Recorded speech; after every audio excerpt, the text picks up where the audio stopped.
বিসমিল্লাহির রহমানির রহিম। সম্মানিত বন্ধুগণ,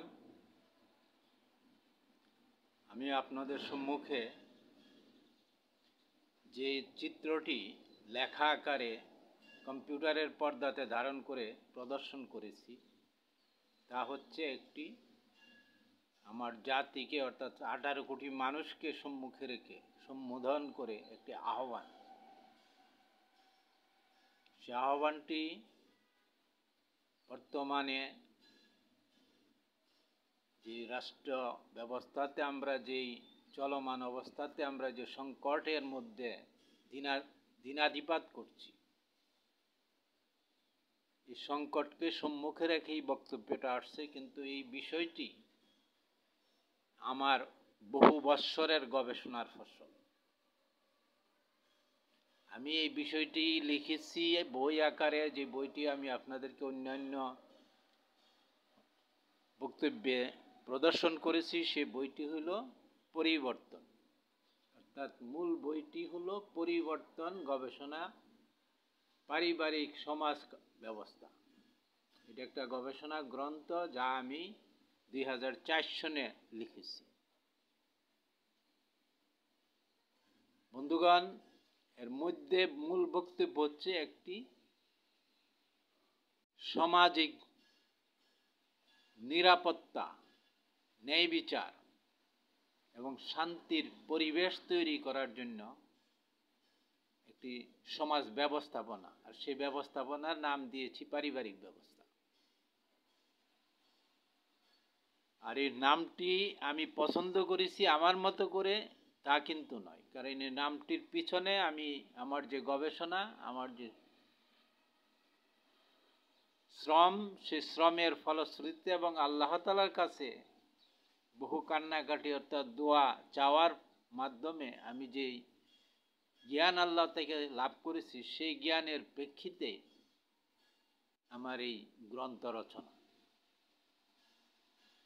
তার মূল বক্তব্যের বিষয় হচ্ছে, মূল কেন্দ্রবিন্দু হচ্ছে মুহাম্মদ ইসলামের জীবন, বিশেষ করে মুহাম্মদ ইসলামের মদিনার জীবন। সেই জীবনে তিনি একাধারে যেমন ছিলেন নবী ও রসুল, ঠিক একইভাবে ছিলেন একজন সমাজ প্রধান এবং একটি তৎকালীন আরব রাষ্ট্র ব্যবস্থার একজন, অর্থাৎ মদিনা কেন্দ্রিক রাষ্ট্র ব্যবস্থার, মদিনা মক্কা অর্থাৎ আরবীয় রাষ্ট্র ব্যবস্থার একজন উনি রাষ্ট্রনায়ক। এই সমস্ত কিছু এক অন্ধকারকে সম্পূর্ণভাবে অপসারণ করে এক আলোর জগতের সৃষ্টি করেছিলেন আল্লাহ তাআলা তার রসুল মুহাম্মদ ইসলামের মধ্যে এবং মাধ্যমে। ওই বিষয়টাকে আমি আমার গবেষণার কেন্দ্রস্থলে নিয়ে আমার বর্তমান যে বিশ্ব সমস্যা, বর্তমান যে আমার দেশের রাষ্ট্র ব্যবস্থার সমস্যা, সামাজিক সমস্যা, সমস্ত সমস্যাকে সমাধানের একটি কৌশলপত্র, বর্তমান যুগ উপযোগী একটি প্রস্তাবনা আকারে আমি তৈরি করেছি। সেই প্রস্তাবনাটি সাধারণ মানুষের কাছে, আজকের এই বক্তব্যের মূল লক্ষ্য হচ্ছে আমার 18 কোটি বাঙালি ভাই বোন। আমার বক্তব্য হচ্ছে, আমি এখানে যা লিখেছি সেটা আপনারা প্রথম পড়বেন। আমি পড়ার জন্য এটা ফেসবুকে দিব এবং এটা বহু প্রিন্ট করে আমি মানুষের হাতে হাতে দিব। এই একটি আহ্বানপত্র, তার মূল হেডলাইনটি এবং কিছু অংশ আমি আপনাদেরকে শোনাবো। আর আমার বক্তব্য এই আহ্বানকে কেন্দ্র করেই আজকে। আর বক্তব্যের মধ্যে এবং মাধ্যমে আমি আপনাদেরকে এই আহ্বানের বিষয়গুলিকে ব্যাখ্যা বিশ্লেষণ করে দিব, যা আপনারা ইউটিউব চ্যানেল থেকে আপনারা শুনতে পারবেন। সেই লক্ষ্যেই আমি এটা আমার চ্যানেলে আপলোড করব এবং আপনাদের হাতে হাতে ওই লেখাটা পৌঁছানোর চেষ্টা করব, যাতে বর্তমান সমস্যার শান্তিপূর্ণ একটি সমাধানের পথচিত্র আমরা জাতির সামনে উপস্থাপন করতে পারি এবং সেটা নিয়ে সবাই ভাবতে পারি। তো বন্ধুগণ, ভূমিকা দেওয়ার পর আমি শুরু করছি আমার মূল বক্তব্য। দেখেন এখানে লেখা আছে, দেশের 18 কোটি মানুষের শান্তি, নিরাপত্তা ও জন্য প্রয়োজন ন্যায় বিচার। আর এর উপরে আমি কিন্তু একটি প্যাড ব্যবহার করেছি এই লেখাটার উপরে, সেটার নাম হইল এস রিচার্ডস পরিবার বাংলাদেশ। এটা একটা গবেষণা প্রতিষ্ঠান। এই গবেষণা প্রতিষ্ঠানের লেভেলেই আমি সমস্ত কাজ করি এবং এটা গবেষণার তত্ত্ব হিসাবে এটা বক্তব্য এবং আহ্বান সবকিছু গবেষণা কেন্দ্রটাকে কেন্দ্র করে, গবেষণা প্রতিষ্ঠানকে কেন্দ্র করে। দেশের 18 কোটি মানুষের শান্তি নিরাপত্তার জন্য প্রয়োজন ন্যায় বিচার এবং ন্যায় বিচারের জন্য প্রয়োজন পারিবারিক সমাজ কাঠামো। এটা হলো আমার এই বক্তব্যের হেডলাইন। তারপর আমি এই বক্তব্যের মধ্যে যা লিখেছি, যা আপনাদেরকে শোনাবো এবং আপনারা যা লিখিত আকারে পাবেন এবং ইউটিউবেও পাবেন এবং পেজেও পাবেন। আমার ফেসবুক পেজ ঠিকানা এখানে সব দেওয়া আছে, ইউটিউব চ্যানেলের ঠিকানা দেওয়া আছে, সেখান থেকে পাবেন। ভিতরের বিষয়বস্তু হচ্ছে, মহান আল্লাহর নামে আহ্বান করছি আমার বাংলা মায়ের সর্বস্তরের জনতাকে, চলুন আমরা পারিবারিক সমাজ কাঠামো গড়ে তুলি।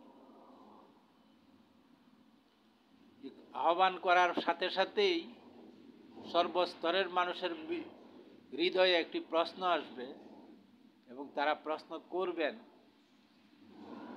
যে কেন আমরা পারিবারিক সমাজ কাঠামো গড়ব এবং পারিবারিক সমাজ কাঠামো বলতে কি বোঝায়। আমি প্রথম এখানে আরো কিছু প্রশ্ন করেছি সাধারণ জনতাকে, আপনাদেরকে সম্মুখে রেখে, কেন পারিবারিক সমাজ কাঠামো প্রয়োজন। এই প্রশ্নটি লেখা রেখেছি। আরো প্রশ্ন আছে সাথে, প্রতিটি নিরাপত্তা, প্রতিটি মসজিদ কেন্দ্রিক পাড়া মহল্লার স্থায়ী বাসিন্দাগণের প্রতি প্রশ্ন, আমরা কি আমাদের সন্তানদের নিরাপত্তার দায়িত্ব পালনে ব্যর্থ। পুরুষ হয়ে জন্ম নেওয়া প্রতিটি কিশোর, যুবক এবং বয়োজ্যেষ্ঠগণ নিজেকে প্রশ্ন করুন, আপনার কি করণীয়। আসিয়ার মতো শিশুগণ এমন জঘন্যভাবে দূষিত হয়ে অপমৃত্যু হতে হবে কেন। এই সমাজে আমরা কি সত্যি জীবিত মানুষ না মৃত। সর্বত্র প্রতিবাদ বা দাবি দাবা এবং মিছিল মিটিং চলমান, এতে কি কোনো প্রকার সমাধান আসবে। কোনো কিছুর সমাধান হয়েছে পূর্বে, হবে না। এই হলো হেডলাইনের বক্তব্য। এখন প্রশ্ন হলো, সমাধান তো দরকার, সমাধানের জন্য কি করণীয়। এই অংশ আমি এখানে আপনাদেরকে আমার পক্ষ থেকে যা তা আমি আপনাদেরকে শোনাচ্ছি এবং এই বক্তব্যটুকু আমি আমার এই লেখার সাথে সাথে আমি ব্যাখ্যা দিয়ে এবং আরো চিত্র আপনাদেরকে প্রদর্শন করে উপস্থাপন করব। হে বাংলা মার সন্তানগণ, চলুন আমাদের সমস্যার সমাধান আমরা করি।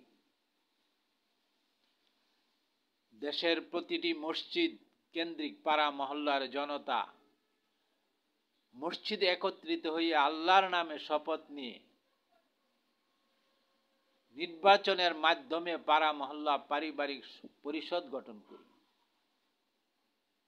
সে পরিষদ হতে হবে সম্পূর্ণ নির্দলীয়,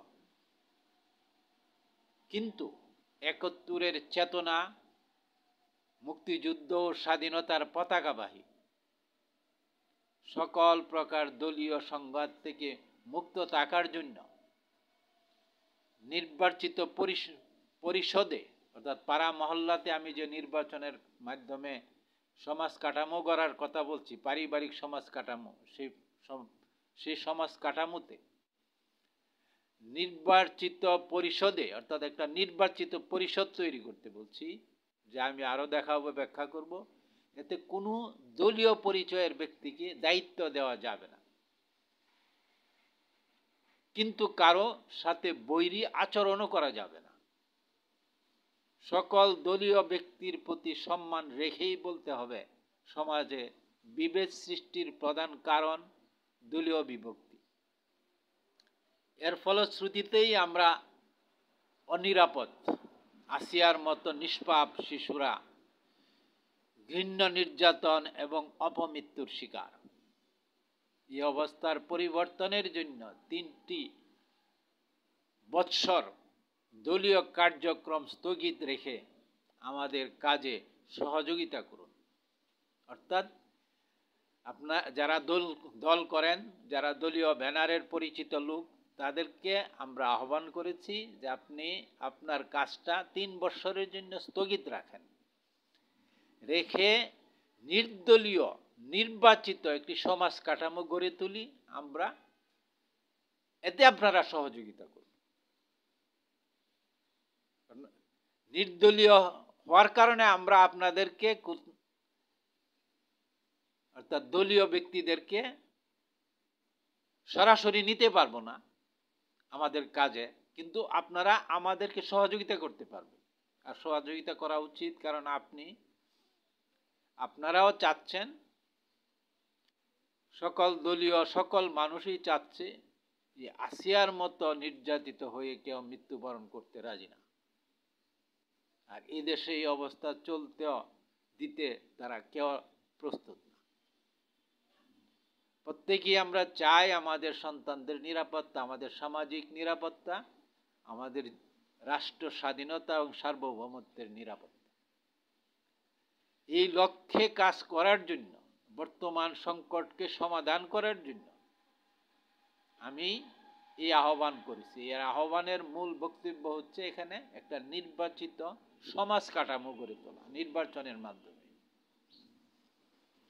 আর সেই নির্বাচনটা হবে কিভাবে, এই বিষয়টা আমি এখান থেকে আপনাদেরকে দেখাচ্ছি। পরবর্তী অংশে আবার ছবিতে আমি আসবো, দেখেন নির্বাচনটা কিভাবে হবে। এই যে এখানে একটা নির্বাচনী চিত্রতত্ত্ব আমি উপস্থাপন করেছি, আপনারা দেখতে পাচ্ছেন। এই যে নির্বাচনী চিত্রতত্ত্বের মধ্যে দেখেন, এখানে আমি এই জিনিসটাকে সহজ করার জন্য, খুব বিস্তারিত আলোচনার জন্য আপনাদের সম্মুখে নিয়ে আসছি। আপনারা জিনিসটাকে বুঝতে সক্ষম হবেন, যাতে প্রশ্নগুলি এবং বিষয়গুলি সহজ হয়, সকলের জন্য সহজ হয়।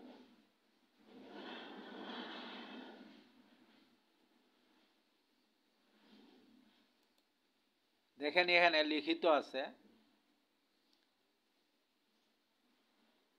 এই যে 1 নম্বর চিত্র।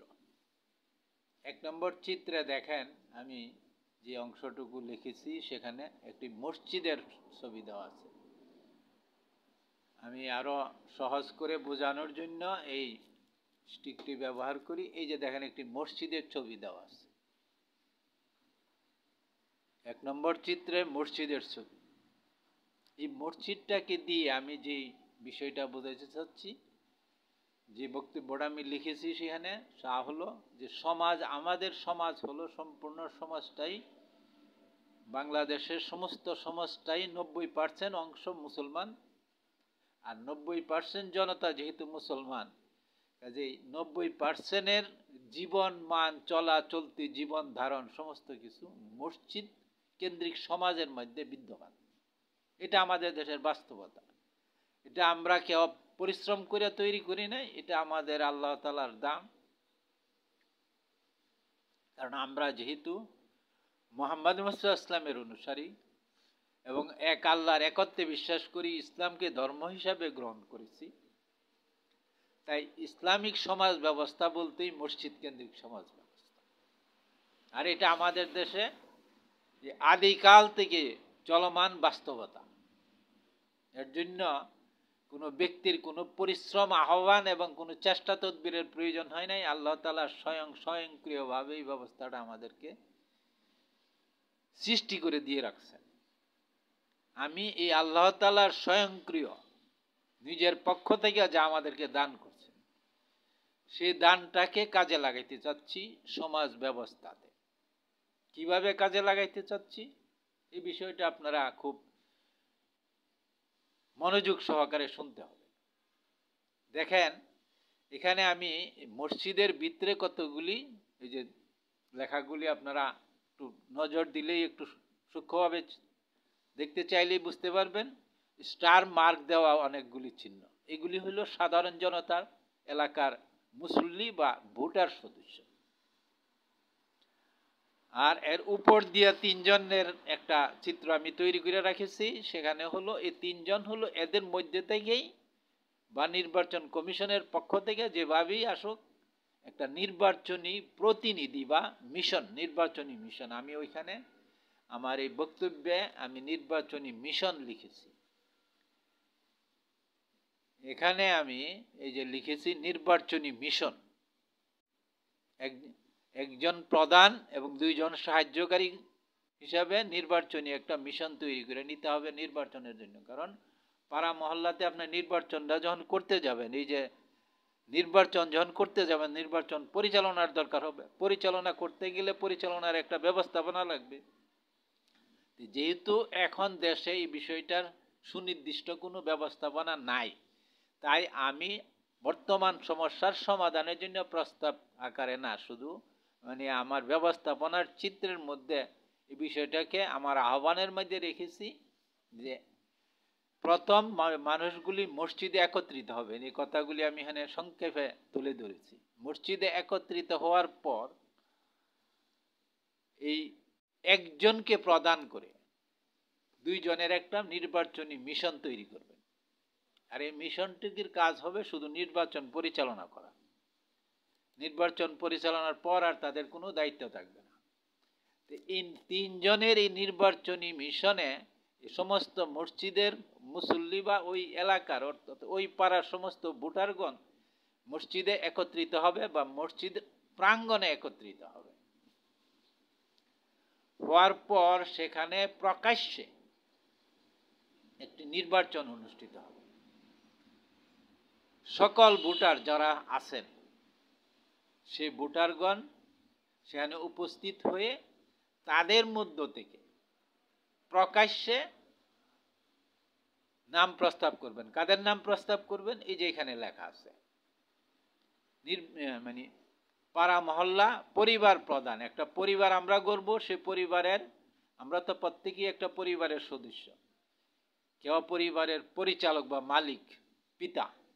ঠিক এমনিভাবে এই পরিবারটাকে সামাজিক পরিবারের রূপ দিতে চাই, যা আমি আমার বইয়ে বিস্তারিত, আমি যে বইটা আপনাদেরকে দেখিয়েছি সেখানে আমি বিস্তারিত তার তত্ত্ব ব্যাখ্যা লিখেছি। এই পাড়া মহল্লা পরিবারের প্রধান হিসাবে প্রথম একজনের নাম প্রস্তাব করতে হবে। আর এই প্রস্তাব সাথেই আরো 7 জনের নাম প্রস্তাব করতে হবে। সেটা হলো নিরাপত্তা বিভাগ প্রধান, অর্থাৎ পাড়া মহল্লা নিরাপত্তার দায়িত্ব পরিচালনার জন্য আরেকজন নিরাপত্তা বিভাগ প্রধান। তারপরে 2-3 নম্বর আছে পরিবেশ বিভাগ প্রধান। আর পাড়া মহল্লার পরিবেশ সংরক্ষণের জন্য, পরিবেশ বিষয়ে কাজ করার জন্য একজন দায়িত্ব দেওয়া হবে, তিনি হবেন পরিবেশ বিভাগ প্রধান।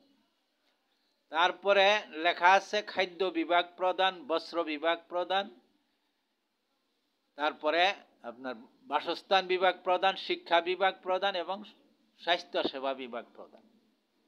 এই যে বিভাগীয় প্রধান, এদেরকে আমরা নির্বাচিত করে নিব এই পাড়ার এই মসজিদ গ্রাউন্ডে বা মসজিদের ভিতর বসে সমস্ত ভোটারগণ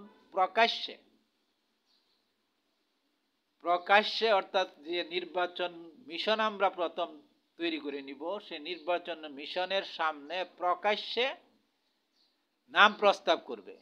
যে পাড়া প্রধানের জন্য একজনের বা 5 জন বা 7 জনের, যত জনের নাম প্রস্তাব করতে আসে নিতে হবে। নেওয়ার পর সকলের মধ্যে আবার এই নামের গুলির এগেনস্টে নামের বিপরীতে ভোট চাওয়া হবে। হাত তুলে সমর্থন দিবে, ভোট দিবে। তাতে যিনি সর্বাধিক ভোট পাবেন, সমর্থন পাবেন, তিনি হবেন পাড়া প্রধান। ঠিক এমনিভাবে নিরাপত্তা বিভাগের জন্য নাম প্রস্তাব আসবে এবং একইভাবে যিনি প্রধান হবেন অর্থাৎ নিরাপত্তা বিভাগীয় দায়িত্ব যাকে দেওয়া হবে, যিনি সর্বাধিক ভোট পাবেন। আমি আমার বইয়ে তার আরও বিস্তারিত লিখেছি, তা হলো তার 1 নম্বর জন যিনি সবচেয়ে ভোট পাবেন তার নিকটতম 2 বা 3য় ব্যক্তিও সেই সিরিয়ালে থাকবে। প্রয়োজনে তারা সাহায্যকারী হবে এবং প্রয়োজনে তারা দায়িত্ব পালন করবে, বা যদি প্রথম ব্যক্তি কোনো কারণে ব্যর্থ হন তাহলে 2য় ব্যক্তির উপরে দায়িত্ব চলে যাবে। এগুলি আমার বইয়ে আমি বিস্তারিত লিখেছি। এখন এই নির্বাচনের মাধ্যমে এইভাবে একটা পারিবারিক কাঠামো আমি তৈরি করার কথা বলছি। এখন এই কাঠামো যখন আমি তৈরি করে ফেলতে পারবো, তাইলে আমি পারিবারিক একটা মসজিদ কেন্দ্রিক একটা পারিবারিক সমাজ পাবো এবং সেখানে একটা সিস্টেম তৈরি হয়ে যাবে। অর্থাৎ আমরা সংঘবদ্ধ, ঐক্যবদ্ধ এবং সুশৃঙ্খল একটা ব্যবস্থাপনার অধীন আমরা দাঁড়াবো। আমাদের সমাজটাকে আমরা সুশৃঙ্খল ব্যবস্থাপনার অধীন নিয়ে আসব। এই হলো আমার প্রধান লক্ষ্য। আচ্ছা, এখন আসেন সমস্যা কি? সমস্যা কি তার সমাধানের জন্য এখানে প্রাথমিকভাবে যে পাড়া আমরা পাইলাম, যে পাড়া মহল্লা পরিবার আমরা গঠন করলাম, এখানে যত ধরনের নেগেটিভ পজিটিভ অর্থাৎ সামাজিক চাহিদা আছে, একজন অভাবগ্রস্ত, একজন ক্ষুধার্ত, একজন কর্মক্ষীণ, তাকে কর্ম দিতে হবে, এই সমস্ত বিষয়েই নির্বাচিত প্রতিনিধিগণ পরিষদ সকল মানুষকে সহায়তা করবে। ঠিক এমনিভাবে নেগেটিভ অর্থাৎ আসিয়ার মতো দর্শিত যাতে হতে না হয় কাউকে, এই সমাজে যাতে এরকম দর্শনকারীর অস্তিত্ব না সৃষ্টি হইতে পারে, এই জন্য আমরা সম্মিলিতভাবে শপথ গ্রহণ করব আল্লাহর নামে যে আমাদের সমাজে, আমাদের এই অঞ্চলে অর্থাৎ এই মহল্লা পাড়াতে যে কোনো ব্যক্তি যে কোনো অপরাধ করবে, করার চেষ্টা করবে, আমরা সবাই সম্মিলিতভাবে তাকে প্রতিরোধ করব। একজন, আমি আমার বইটাও লিখেছি যে একজন পরিবার প্রধানও যদি তার স্ত্রী বা সন্তানকে অকথ্য ভাষায় গালাগালি করে, সেটাও অপরাধ।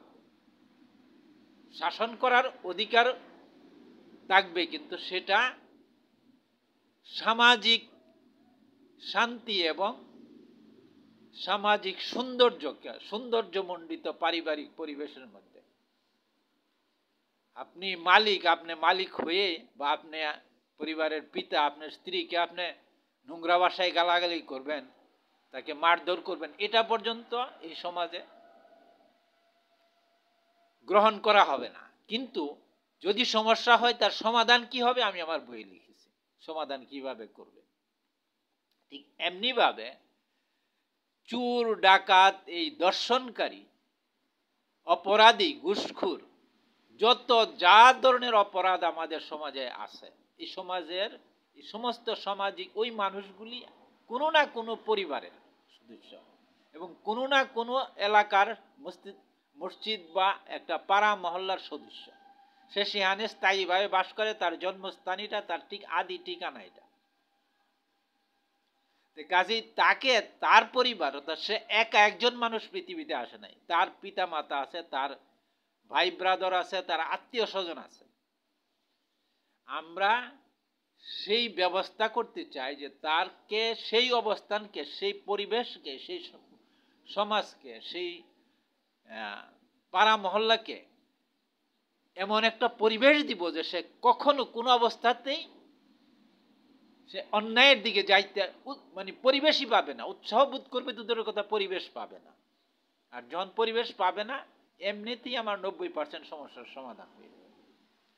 এরপরেও যদি দুই একটা ঘটনা ঘটে, যেমন আসিয়ার ঘটনাকে কেন্দ্র করে আমি লিখেছি, আমার আরেকটা পোস্টে আমি দিয়েছি যে 3 থেকে 15 দিনের ভিতরে মৃত্যুদণ্ড পর্যন্ত কার্যকর করতে হবে, এটা হবে। আর এই রায় এবং এই ব্যবস্থা, এই প্রথম পদক্ষেপ নেবে এই পাড়া পরিবার ব্যবস্থা করবে। তাকে সেখানে ওই এলাকার, ওই সমাজের, ওই পাড়া মহল্লার সবাই একত্রিত হয়ে তাকে নিয়ন্ত্রণে নিয়ে আইন শৃঙ্খলার বাহিনীর প্রয়োজন যদি হয় তাকে তারা ধরে আইন শৃঙ্খলা বাহিনীর হাতে দিয়ে এবং তারাই বিচার কাজ শুরু করবে। সম্মিলিত পারিবারিক বিচার কাজ এখানে শুরু হয়ে যাবে। এরপরে দরকার হয় এটা উচ্চ কোর্টে যাবে, সেগুলোই আমি আমার বইয়ে লিখেছি। কিন্তু প্রাথমিক অবস্থা তারা, অর্থাৎ এখানে যারা তার পাড়া প্রতিবেশী, বন্ধু এবং আত্মীয় স্বজন, তারা সবাই সত্য এবং ন্যায়ের পক্ষে দাঁড়াবে। তারা সাক্ষী দিবে, তারা প্রমাণ করে দিবে যে এই ব্যক্তি এই অপরাধী এবং তাকে আমরা আমাদের পাড়া মহল্লার পক্ষ থেকে, পরিবারের পক্ষ থেকে মৃত্যুদণ্ড দিলাম, অথবা তাকে তার অঙ্গহানি ঘটবে, অথবা তার সম্পদ মানে জরিমানা হিসাবে নিয়ে নেওয়া হবে, অথবা আরো অনেক শাস্তির ব্যবস্থার কথা আমি বলেছি, যেগুলি আমার বইয়ে লিখিত আছে। বন্ধুগণ, এই যে বক্তব্য, এই বক্তব্যের সাথে, এই আহ্বানের সাথে এই পরিবেশটা যদি আপনি তৈরি করতে পারেন, 99% সমস্যা আপনার সমাজের সমাধান হয়ে যাবে। এটা আমি ব্যাখ্যা করতে হবে না, আপনি শুধু এটা পরিবেশটা তৈরি করেন, চলেন আমরা এটা করি, দেখেন সমস্যার সমাধান হয় কিনা। এই যে দাবি করতেছি ইমুক বিচার করো, এই করো, সেই করো, এইগুলি ব্যর্থ, যুগ যুগান্তর যাবত এগুলি ব্যর্থ, কিছুই হয় না। কি বিচার হয়, কি হয় না হয়, এগুলি নিয়ে আলোচনা করার এখানে আমার সময় নেই, সুযোগ নেই। এগুলি আমি আমার বই লিখে আসছি। কেন হয় না সেটাও আপনারা জানেন, বুঝেন, এটা ব্যাখ্যা করার প্রয়োজন নেই। কিন্তু এখন আপনি এই পর্যায়ে এই বিষয়ের সাথে যদি আপনি আসেন, অর্থাৎ আপনার পাড়া মহল্লাতে যদি আপনি আমার এই আহ্বান অনুসারে যদি আপনি এই কাজটা করেন, আমরা যদি এটা করি, অর্থাৎ একটা নির্বাচনের মাধ্যমে পাড়া মহল্লা পরিবার পরিষদ গঠন করে নেই, এই পরিষদের মাধ্যমে সমস্ত সিস্টেম যত যা আছে সামাজিক এবং রাষ্ট্রীয় জীবনের সমস্ত কর্মকে এখান থেকে আমরা নিয়ন্ত্রণ করতে হবে। এখন আসেন, এই সিস্টেমটা তো আমি পাড়া মহল্লায় শুধু নিয়ন্ত্রণ করলে আমরা পারবো না, কারণ এর জন্য বিধিবিধান আমি আমার পূর্বের বক্তব্যে দিয়েছি, যেটা আপনারা দেখতে পাবেন আমার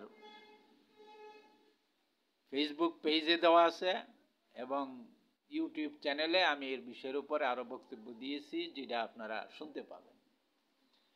এখানে আমার যে বিষয়, আমার যে বক্তব্য এখন, সেটা হচ্ছে যে এই নির্বাচনের মাধ্যমে আমরা প্রথম পাড়া মহল্লা পরিবার যখন গঠন করে ফেলব, তার পরবর্তী আমরা রাষ্ট্রীয়ভাবে, অর্থাৎ জনগণের চাহিদা মোতাবেক বিধিবিধান তৈরি করতে হবে।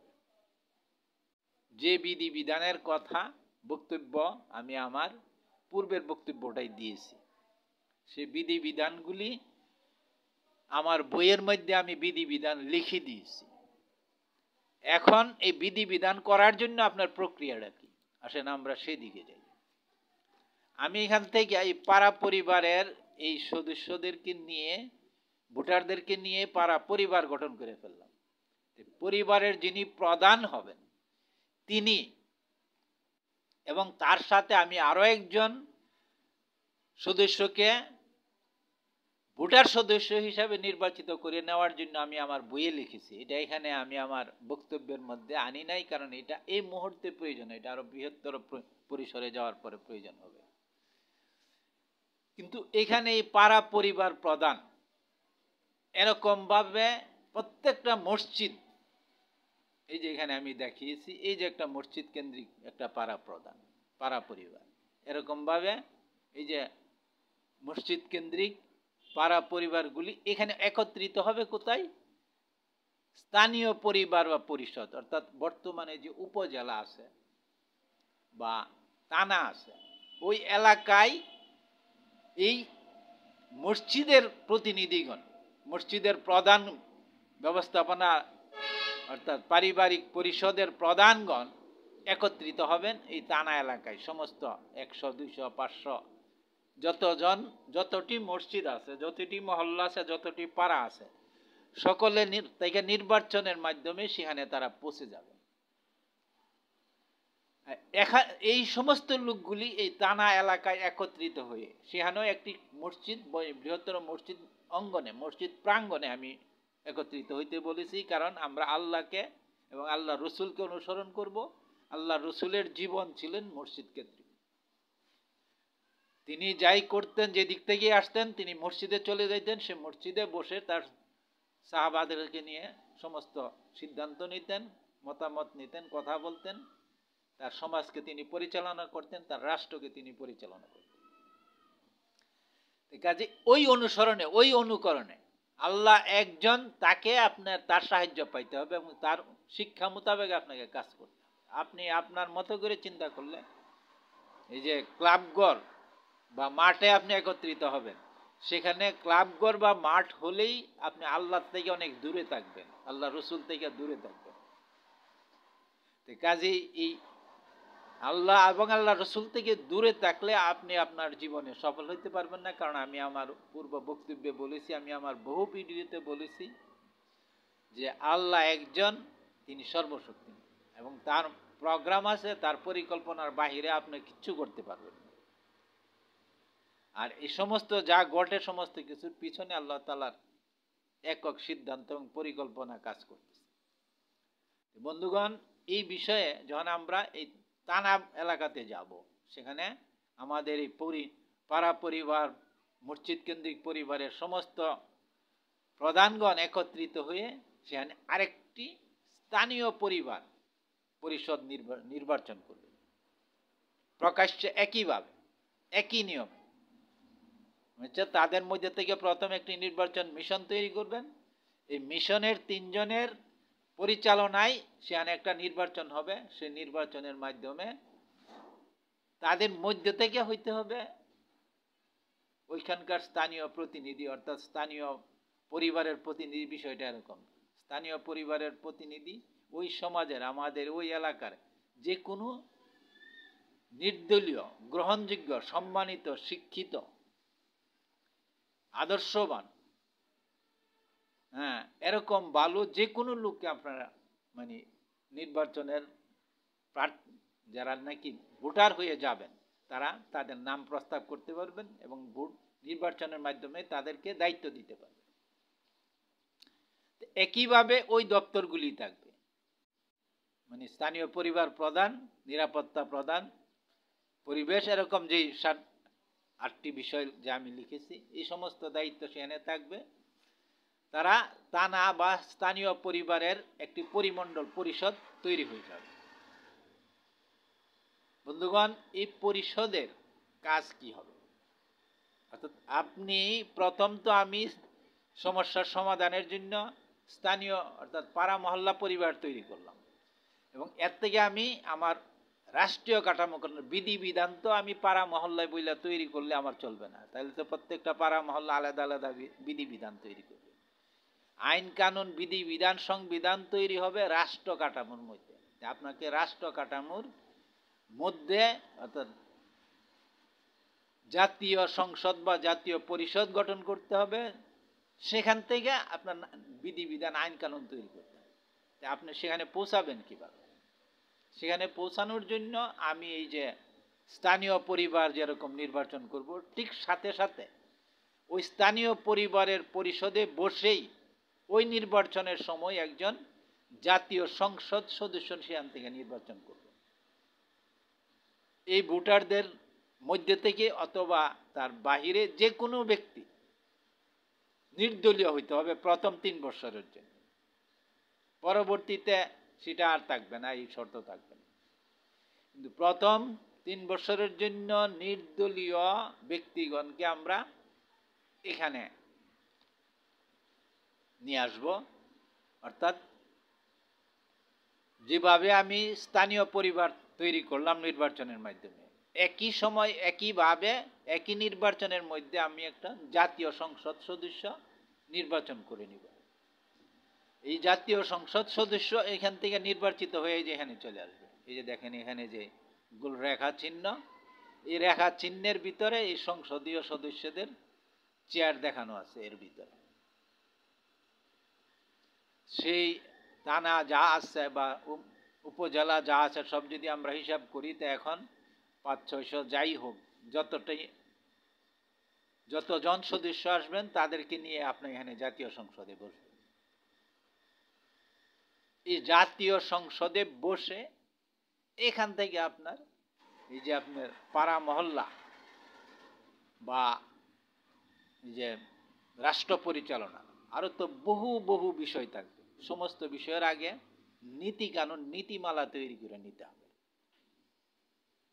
অর্থাৎ সংসদীয় ব্যবস্থা বা সমস্ত মানুষের, সমস্ত দেশবাসীর অংশগ্রহণে আমি আমার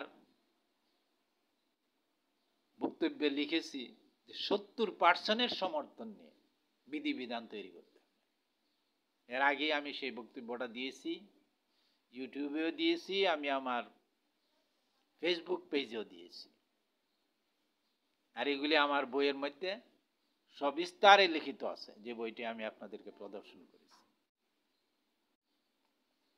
বন্ধুগণ, এই জাতীয় সংসদে বসে এই যে পাড়া মহল্লার থেকে সাধারণ মানুষগুলি, তাদের পক্ষ থেকে পাড়া মহল্লা পরিবার ব্যবস্থাপনার অধীন প্রস্তাবনা সমূহ আলোচিত হবে। স্থানীয় পরিবারে কি তারা চায়, কেন চায়, কিভাবে রাষ্ট্র পরিচালিত হবে, সমস্ত দাবি দাবা, চিন্তা চেতনা, আলোচনা, পর্যালোচনা প্রথম হবে পাড়া মহল্লাতে, এরপরে হবে স্থানীয় পরিবারে, এরপরে এখান থেকে যিনি সংসদ সদস্য হয়ে যাচ্ছেন তিনি এই সমস্ত দাবি দাবা, আলোচনা, পর্যালোচনা, প্রস্তাবনা বহন করে নিয়ে যাবেন জাতীয় সংসদে। প্রত্যেকটা এলাকা থেকে এরকম যে সদস্যগণ আসবেন, প্রত্যেকটা স্থানীয় পরিবার থেকে সেই সদস্যগণ এখানে এই বিষয় নিয়ে আলোচনা করার পূর্বেই এখানে যে শপথ হবে, শপথের পরপরই এই নির্বাচনের মাধ্যমে তাদের মধ্য থেকে অথবা ওই রকম জাতীয় পর্যায়ের বিশেষ সম্মানিত এবং সুশিক্ষিত নির্দলীয় ব্যক্তিগণের মধ্যে থেকে 7 জনের একটি প্রেসিডেন্সিয়াল বডি প্রথম তৈরি করে নেবেন। এটাই যে প্রেসিডেন্সিয়াল বডি, এটা দেখানো আছে। হ্যাঁ, এই বডি তৈরি করে নিয়ে সংসদীয় ব্যবস্থাটাকে কমপ্লিট করার পর মন্ত্রী হবেন, এই মন্ত্রী পরিষদ হবে এই সদস্যদের একইভাবে নির্বাচনের মাধ্যমে এই সদস্যদের ভোটের মাধ্যমে। যে আমি একজন সরকার প্রধান হয়ে গেলাম আর আমি যাকে খুশি করলাম তাকে মন্ত্রী বানাবো, এই বিষয় এভাবে পারিবারিক ব্যবস্থায় তা থাকবে না। আর এখানে এই 7 জনের পারিবারিক প্রেসিডেন্সিয়াল পরিষদ গঠন করার অর্থ হলো যে কোনো ব্যক্তি এখানে একক সিদ্ধান্তে কোনো কিছু নিয়ন্ত্রণ করতে পারবে না। আর এরপরেও আমি আরো ব্যবস্থাপনা তৈরি করেছি যে যত যা হবে, কোনো জরুরি রাষ্ট্রীয় সকল সিদ্ধান্ত সাধারণ জনগণের মধ্যে বর্তমান ডিজিটাল ব্যবস্থা ব্যবহার করে তার পক্ষে বিপক্ষে গণভোটের একটা সর্বোপরি প্রক্রিয়া প্রচলন থাকতে হবে। অর্থাৎ মন্ত্রী এখান থেকে আমি যাদেরকে পাঠালাম জাতীয় সংসদে, তারা শুধু তাদের চিন্তাকে বিকাশ করলেই হবে না, জাতির 18 কোটি মানুষের চিন্তার বিকাশ হবে এই সংসদকে কেন্দ্র করে। অর্থাৎ প্রত্যেকটা বিষয় 18 কোটি মানুষের নলেজে যাবে এবং তারা যেটার পক্ষে 70% সমর্থন যাবে, এটার পরিপূর্ণ আইনে পরিণত হবে এবং এটা সবাই মেনে চলবে। ওইটা হবে সংবিধান বা সংবিধানের অন্তর্ভুক্ত। আর মন্ত্রীগণ সেই অনুসারে কাজ করবে, তার বাহিরে তাদের নিজস্ব কোনো চিন্তা চেতনার সুযোগ থাকবে না। আর প্রেসিডেন্সিয়াল পরিষদ সেটা শুধু পরিচালনা করবে, কিন্তু তিনি কারো কোনো বিষয়ের উপরে কোনো প্রেসিডেন্সিয়াল পরিষদের কোনো সদস্য বা যিনি প্রত্যেক এক একজনকে আমি 1 বছরের জন্য মেয়াদ দিতে বলছি, 7 জনের 7 বছর বা 6 মাস, যতদিন আমরা এটাকে ভেরিয়েবল, আমরা সাধারণ মানুষ সে সমর্থন নিয়ে বা জাতীয় সংসদের বিধিবিধানের মধ্যে এটা আসবে যে কতজন, 7 জন আমি প্রস্তাব করেছি, সেটাকে গ্রহণ করা পর কাকে কতদিন, অর্থাৎ এক একজনের মেয়াদ হবে কতদিন প্রধান হিসাবে, আর সবাই ওই পরিষদের অর্থাৎ প্রেসিডেন্ট পরিষদের সদস্য থাকবে যতদিন পর্যন্ত এই পরিষদ থাকবে, কিন্তু প্রধান হিসাবে একজন দায়িত্ব পালন করবে 6 মাস বা 1 বছরের জন্য। তিনি সর্ববিষয়ে সকল বিষয়ে চূড়ান্ত সিদ্ধান্ত দিবেন এবং তার স্বাক্ষরেই সমস্ত কিছু পরিচালিত হবে। কিন্তু এই সমস্ত বিধিবিধান এখানে তিনিও যা করবেন, যেভাবে পরিচালনা করবেন, সেটাও তাকে জাতীয় সংসদ থেকে অনুমোদন করাইতে হবে এবং জাতীয় সংসদ যদি তার কোনো কর্ম বা কোনো সিদ্ধান্তকে বাতিল করে দেয় তাহলে সেটা বাতিল হয়ে যাবে। এই জাতীয় সংসদের কোনো ব্যক্তিও যদি এমন কোনো কাজ করে এটা তার এলাকার বা জাতির জীবনে সেটা অপছন্দনীয়, সাধারণ মানুষ এটাকে প্রত্যাখ্যান করে, এটার উপরে একটা গণভোট বা গণ সিদ্ধান্ত জানার জন্য ডিজিটাল ব্যবস্থাকে ব্যবহার করে রায় নেওয়া হবে এবং ওই রায় যদি সেই ব্যক্তির, যিনি জাতীয় সংসদের একজন সদস্য, তার বিরুদ্ধে যায় তাহলে তার সংসদ সদস্য পদ চলে যাবে এবং তিনি চলে যাওয়ার পর তার স্থানে আবার পুনরায় একইভাবে একটা নির্বাচনের মাধ্যমে আরেকজন আসতে হবে। আর এই মধ্যখানে যদি অন্তর্বর্তী সময়ের জন্য যদি কাউকে দায়িত্ব দিতে হয় তাহলে সে দায়িত্ব প্রেসিডেন্সিয়াল পরিষদ যে কোনো একজনকে দিতে পারবেন, কিন্তু সেটার মেয়াদ থাকবে খুব স্বল্প, এর ভিতরে নির্বাচন করে দ্বিতীয় ব্যক্তিকে অথবা ওই অপসারিত ব্যক্তিকে অস্থায়ী সময়ের জন্য রেখে আরেকটা নির্বাচন করে নিতে। বন্ধুগণ, এইভাবে নির্বাচনের মাধ্যমে আমরা জাতীয় সংসদে পৌঁছে যাব। জাতীয় সংসদের ব্যবস্থাপনা যখন আমরা পৌঁছে গেলাম, তখন আমাদের যত চাহিদা আছে, দেখেন আমি আপনাদেরকে বিষয়টা অনুধাবন করানোর চেষ্টা করতেছি। এই যে আমি পরবর্তী অংশে এখানে যা লিখেছি যে নির্বাচনের হে বাংলা মার সন্তান, চলুন আমরা সমস্যার সমাধান আমরা করি। দেশের প্রতিটি মসজিদ কেন্দ্রিক পাড়া মহল্লার জনতা মসজিদে একত্রিত হয়ে আল্লাহর নামে শপথ নিয়ে নির্বাচনের মাধ্যমে পাড়া মহল্লার পারিবারিক পরিষদ গঠন করি। সেই পরিষদ হতে হবে সম্পূর্ণ নির্দলীয়, কিন্তু ৭১-এর চেতনা, মুক্তিযুদ্ধ ও স্বাধীনতার পতাকাবাহী, সকল প্রকার দলীয় সংঘাত থেকে মুক্ত থাকার জন্য নির্বাচিত পরিষদ কোনো প্রকার দলীয় পরিচয়ের ব্যক্তিকে দায়িত্ব দেওয়া যাবে না, কিন্তু কারো সাথে বৈরী আচরণও করা যাবে না। সকল দলীয় ব্যক্তির প্রতি সম্মান রেখেই বলতে হবে। সমাজে বিভেদ সৃষ্টির প্রধান কারণ দলীয় বিভক্তি। এর ফলশ্রুতিতেই আমরা অনিরাপদ আসিয়ার মতো নিষ্পাপ শিশুর ঘৃণ্য নির্যাতন ও অপমৃত্যুর শিকার। এই অবস্থায় পরিবর্তনের জন্য ৩ বছরের দলীয় কার্যক্রম স্থগিত রেখে আমাদের কাজে সহযোগিতা করুন। এটা হইল দলীয় ব্যক্তিদের প্রতি আহ্বান আর আমাদের পথ চলার রাস্তা। নির্বাচন পরিষদের অধীন পাড়া মহল্লার মানুষের মসজিদে আল্লাহ তাআলার, এটা আমি বলে আসছি, যা আপনাদেরকে দেখালাম, যা এরপর এই পরিবর্তন বইয়ের আমার যে গবেষণা গ্রন্থ, এই গবেষণা গ্রন্থের অনুসরণে ওই যে চিত্র দেখালাম, সে চিত্র মোতাবেক আমরা জাতীয় পরিষদে পর্যন্ত, জাতীয় পরিবারে আমরা পৌঁছে যাব। অর্থাৎ সমস্ত আইন কানুন বিধিবিধান তৈরি করতে হবে সে মোতাবেক, যা আমি আমার এই পূর্বের বক্তব্যে আমি দেখিয়েছি, লিখিয়েছি। নির্বাচন পরিচালিত হবে মসজিদে, প্রকাশ্যে কেউ প্রার্থী হবে না, এই কথাগুলি আমি আপনাদেরকে বলে দিয়েছি।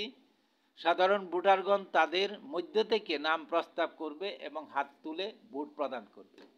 ভোট আরম্ভ করার পূর্বে 3 জনের একটি নির্বাচন মিশন তৈরি করতে হবে, যারা নির্বাচন পরিচালনা করবে। একজন প্রধান, 2 জন সাহায্যকারী হবে। নির্বাচনে একজন পাড়া প্রধান ও 7 জন সহকারী দায়িত্ব পাবেন।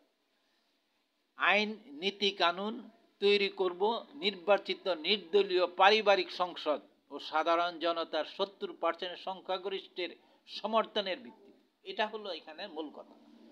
কারণ আমরা এখন যে সমস্ত আলোচনা করতেছি সংশোধন বা এই সংস্কার, অনেক কিছুই আলোচনা হচ্ছে দেশের বর্তমান সমস্যার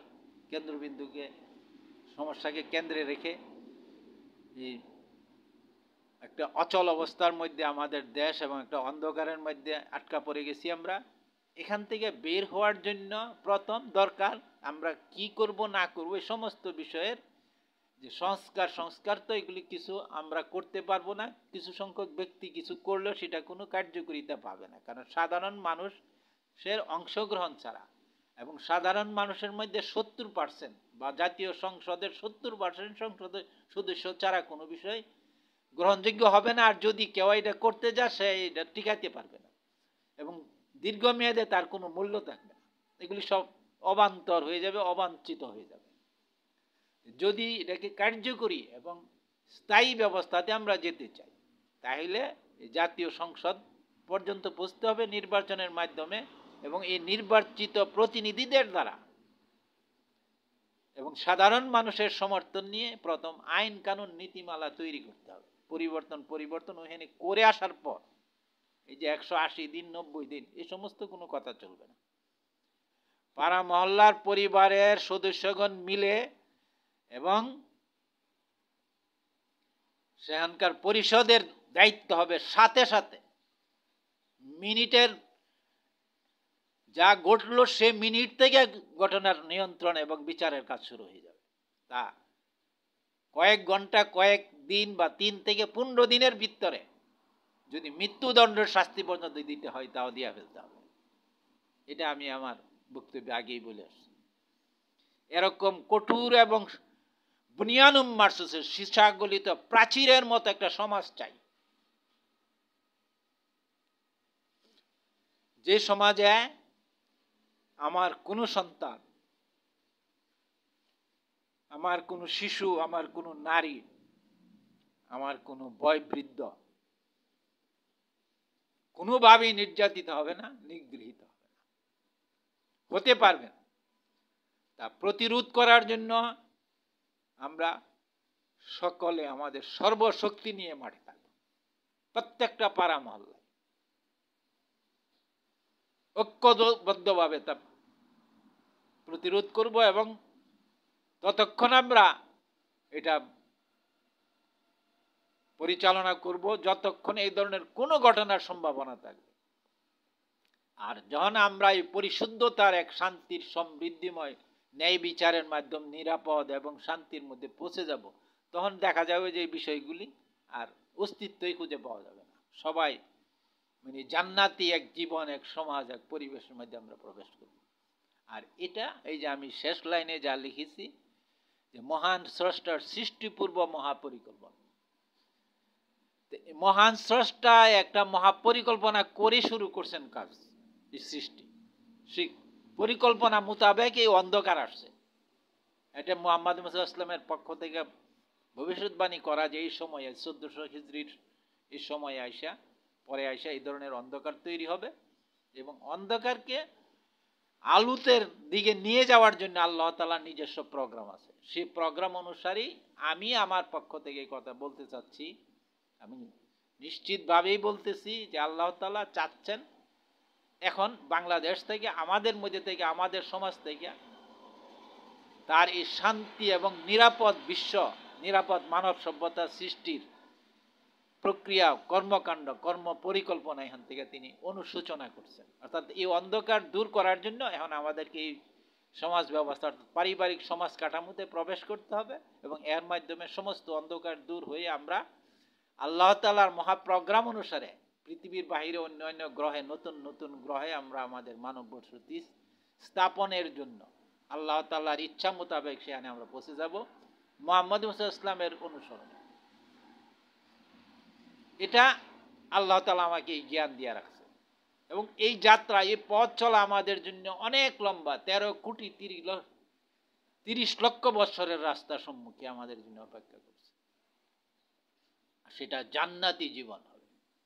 কাজেই বন্ধুগণ, আমি আজকে এত লম্বা এক ভিডিও তৈরি করে ফেললাম, কারণ এর আমার কোনো বিকল্প ছিল না। চলুন আমরা প্রথম কদমটা রাখি, আমরা আমাদের সমাজে আমাদের মধ্যে পারিবারিক ব্যবস্থাপনা সৃষ্টি করি, কর্মকাণ্ড শুরু করি। আল্লাহ হাফেজ।